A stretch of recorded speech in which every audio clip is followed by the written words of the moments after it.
காரைக்குடியில கம்பன் கழகம்னு ஒரு கழகம் இருக்கு, இப்ப இருக்குல்ல, அதை தோற்றுவித்தவர் கம்பன் அடிப்பொடி சா கணேசன் ஐயா. அவர் தான் முதன்னு கம்பன் கழகத்தை காரைக்குடியில தோற்றுவிக்கிறார். கம்பன் கழகத்தை தோற்றுவிக்குவதற்கு முக்கியஸ்தர்களை கூப்பிடணும்ல, முதன்மையானவர் அந்த நாட்டோட முதலமைச்சரை கூப்பிடுறாரு. பத்திரிக்கை அடிச்சாச்சு, விழா இத்தனை மணிக்கு தொடக்கம்னு பத்திரிக்கை போட்டாச்சு. ஐயா கணேசன் ஐயா ரொம்ப நேரத்தை கடைபிடிப்பாராம், ஒரு வினாடி கூட தாமதப்படுத்த மாட்டாராம். அவ்வளவு உயிரா நேரத்தை மதிக்கிறவர். அதனாலதான் இன்னைக்கு வரைக்கும் நம்ம பேசுறோம். காலத்தை மதித்தவர்களை காலம் ஒரு நாள் மதித்து கொண்டே இருக்கும். காலத்தை மதிக்காதவர்களை ஒரு காலத்திலையும் காலம் மதிக்காது. இதுக்கு வரலாற்று சான்று நிறைய இருக்கு. இப்ப கம்பன் அடிப்பொடி சா கணேசா விழா பத்திரிக்கை அடிச்சிட்டாரு. முதலமைச்சருக்கு சொல்லியாச்சு. முதலமைச்சர் சென்னையிலிருந்து காரைக்குடிக்கு தொடர் வண்டியில வர்றாரு. 10 நிமிடம் தாமதம். தொடர் வண்டினா என்னன்னு கேக்குறீங்களா? ரயில் பொட்டி. தொடர் வண்டினா தெரியாது, ரயில்னா தெரியும். அப்படி தொடர் வண்டியில வந்துகிட்டு இருக்காரு. 10 நிமிடம் தாமதம்.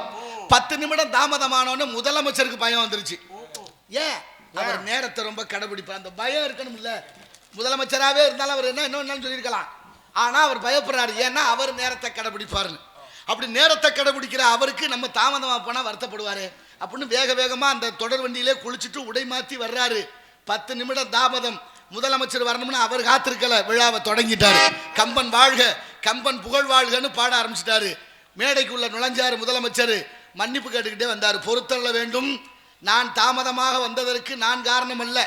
அதாவது நான் தாமதமாக வந்ததுக்கு மாநில அரசு காரணம் அல்ல, மத்திய அரசு காரணம்னாரு. மாநில அரசுக்கு மத்திய அரசுக்கு என்ன வித்தியாசம்? ஒரு வந்த தொடர் வண்டி ரயில் பொட்டி மத்திய அரசு கட்டுப்பாட்டுல இருக்கு, ஏன் கட்டுப்பாட்டுல இல்ல. அதுல வேகமா வந்திருப்பேன். அவங்க தான் தாமதப்படுத்திட்டா, நான் வர தாமதம்னு அவர் தப்பிச்சாராம்.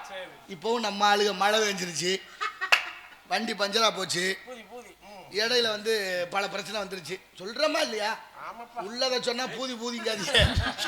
நல்ல உள்ளதை ஏத்துக்கிற மனப்பக்குவம் வரணும்.